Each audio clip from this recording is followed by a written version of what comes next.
Grace clutches her blade tighter these days. Victor Isa's death sent the Brotherhood underground, but she feels their shadow everywhere. The Watchers, her group of survivors, families, and fighters, grow stronger, meeting in secret to track the cult's next move. Ton's story about Victor went global, and tips flood in: missing girls, strange help programs, names of big shots tied to the organ trade. They are close, but danger creeps closer too. One night, Grace gets a message on a burner phone: meet me. I know their leader. No name, just a spot, an old warehouse by the river. Ton warns her it's a trap, but Grace can't let it go. She takes 2 watchers, Femi and Laura, both tough and loyal, and heads out. They hide cameras and weapons, ready for anything. The warehouse is dark, dripping with rust and river stink. A woman steps out, thin, shaky, eyes darting. I'm Mercy, she whispers. I worked for them. I ran. She claims the Brotherhood's leader is a man called the Elder, a faceless power no one's seen. Mercy says he's planning something big, a shipment of girls to foreign buyers, and she knows where: a ship docked in Warri, leaving in 3 days. Grace wants to trust her, but something feels off. Mercy's too nervous, her story too neat. Before they can dig deeper, lights flare outside, cars roaring in. It's a setup. Men in black masks storm the warehouse, guns blazing. Femi takes a bullet to the arm, Laura drags him behind crates. Grace fights back, slashing one attacker with her blade, but they are outnumbered. Mercy screams and bolts straight into the arms of the men. She's one of them. Grace grabs a smoke bomb from Lara's bag and throws it. In the chaos, they slip out a back door, running through alleys as bullets zip past. Femi's bleeding bad, but they make it to a safe house, a cramped flat run by Mama Joy, a watcher who lost her daughter to Kola. She patches Femi up while Grace fumes. Mercy played us, she says. Ton checks the cameras. Mercy's face is clear, smirking as she led them into the trap. But the worry tip sticks in Grace's mind. Trap or not, it's a lead. The Watchers split up, half stay to protect Femi, half go with Grace and Ton to the coast. They reach Warri at dusk, the port buzzing with workers and ships. Grace spots the one Mercy named, the Black Tide. It's guarded, quiet, too clean for a cargo ship.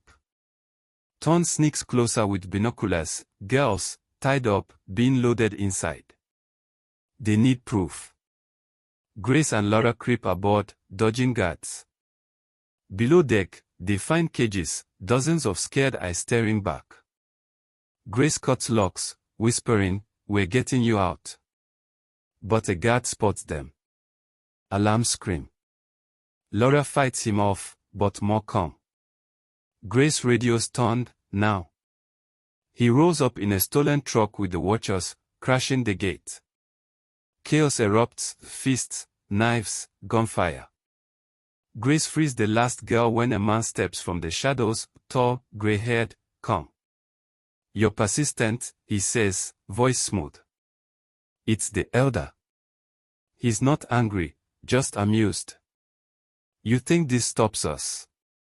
Before she can lunge, he tosses a grenade. Grace dives, shielding a girl as it blasts a hole in the ship. Water gushes in, everyone scrambles. Outside, Ton pulls Grace from the sinking wreck. The Elder's gun slipped away in the panic. They save 20 girls, but 10 are lost to the flood. The Watchers film it all, and the footage hits the internet like a bomb. Protests explode worldwide. Names from Victor's papers, politicians, CEOs, get arrested. The Brotherhood's web starts to crack. Grace thinks it's over. Then, a week later, she gets a package. Inside, a photo of her sleeping in bed, taken last night. A note reads, "You didn't win. The Elder's alive, watching." Ton traces the ship's owner, a fake company tied to a Lagos tycoon, Chief Okoye. He's clean on paper, but his son died in a ritual accident years ago. Too close to the Brotherhood style. Grace and Ton storm Okoye's mansion with the Watchers. He's smug, surrounded by guards. "You've got nothing," he laughs. Then Laura finds a hidden basement, organs in jars, a bloody altar, photos of Kola and Victor. Okoye's the elder. He'd faked his come on the ship, playing weak to escape. He pulls a gun, but Grace is faster. Her blade hits his chest. He staggers, laughing, blood bubbling. "There's always another," he gasps, then drops. The guards surrender. The Watchers torch the place, evidence saved on drives. The world sees Okoye's face, prove the elder's dead. Months pass. Grace rests, scars fading. The Brotherhood's quiet, too quiet. One day, Ton calls. A new youth fund is starting in Abuja. The woman running it, Esther Namdi, smiles on TV. Grace freezes. Esther's eyes match Mercy's, just older, sharper. A scar on her neck, new, hints she survived the warehouse. Grace grabs her blade. The Watchers gear up. The fight's not done, it's just changed faces. Grace's hands tremble as she stares at Esther Namdi on TV. Those eyes, Mercy's eyes, haunt her. The Watchers gather in their safe house, buzzing with anger. Ton pulls up fires. Esther's real name is Mercy Okoye, daughter of Chief Okoye, the elder. She's been hiding, waiting to take over. Her new youth fund in Abuja is the same old trap. Girls are already vanishing. Grace knows this is it. No more running, no more half-wins. "We end this now," she says. The Watchers agree. Femi, arms scarred but strong, Laura, eyes fierce, Mama Joy, clutching a photo of her lost girl. They've got names, proof, and a plan. Ton hacks Esther's accounts, finding her next move, a gala at a mansion in Abuja, a cover to hand girls over to buyers. The Watchers load up, cameras, blades, guns from a shady dealer. Grace tapes her blade to her wrist, ready for the fight of her life. They hit the gala at midnight. Esther's there, all smiles, surrounded by rich men in suits, buyers from overseas, politicians, cops. Grace slips in as a waiter, Ton as a guest. The others wait outside, engines running. Grace spots girls in a back room, drugged, tied. Her stomach twists, but she holds it together. Esther gives a speech, smooth and fake. Grace bumps her, spilling wine, enough time to plant a tiny mic. Ton films from the crowd. The mic catches Esther laughing with a buyer. "My father taught me well. These girls are prophet. It's gold, proof she's the elder's heir." Then it goes wrong. A guard recognizes Grace from the ship. He grabs her, and she stabs him quick. Chaos explodes, guests scream, guards pull guns. The Watchers crash through the gates, tires screeching. Femi blasts a horn, scattering the suits. Laura shoots out lights, plunging the place into dark. Grace chases Esther upstairs. The woman's fast, slipping through a hidden door. Grace follows, finding a room full of screens, live feeds of girls in cages across the country. Esther turns, knife in hand.